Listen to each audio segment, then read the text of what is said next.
So I meet with the SENDCo at this school once a week formally, and that's when we go through kind of key priorities. We check in terms of supervision, what have you done this week, have you done the things from last week. We then set priorities for the week ahead. We go back to the academy development plans, the bigger picture, and we talk about key things that are in that.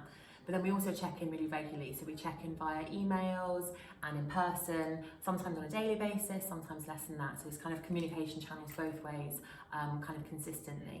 I think it's essential that as SENDCo you feel confident to be the kind of expert and the advocate for pupils and share that with SLT, and feel confident to kind of share what the priorities are for those pupils. I also think that it's really important that I am the advocate for the SENDCo for SLT. So I'm not from a SEN background myself, so I rely on my SENDCo as my expert.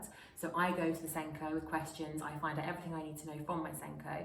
I then take that information, I take that knowledge to the SLT, and whenever we're making any decisions, small or large, I can ask that question, well, what are we doing about this student, this group of students? How are we going to change that to meet the needs of this group of students?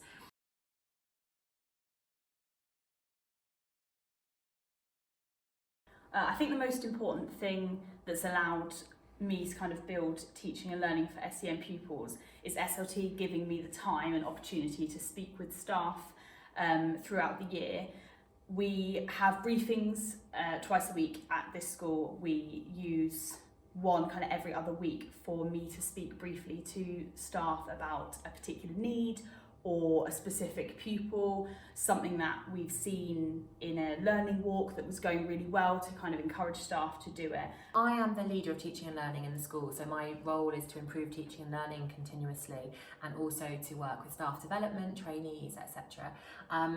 And as part of that, SEN is always going to be a priority and always has to be a priority, and something we always have to be thinking about. Towards the kind of beginning of the year, I was given opportunity to be involved in the inset days and also staff induction. So for new members of staff or to the school or to teaching kind of generally kind of early career teachers, be given time to communicate with them what our priorities are. So very much from a teaching and learning point of view, with a kind of SEN spin, and how they can use kind of examples of high quality teaching in their lessons to support all pupils.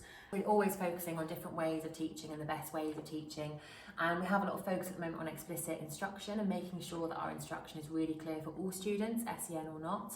And as part of that, it's really important that we get our SENDCo to think about some of our individual students and groups of students and how we can make sure that our instruction in class is really high quality for them. So we ensure that the SENDCo has plenty of time with staff for training priorities and training needs, and as part of our training plan to ensure that our key priorities for teaching and learning are also being sung by the SENDCo. I have time given to me to speak to our heads of department, so few times throughout the year to speak to heads of department about what the priorities are from a teaching and learning point of view, but just giving those heads of department an opportunity to consider how their staff can ensure these priorities are, or these kind of teaching and learning strategies are supporting our pupils with SEN.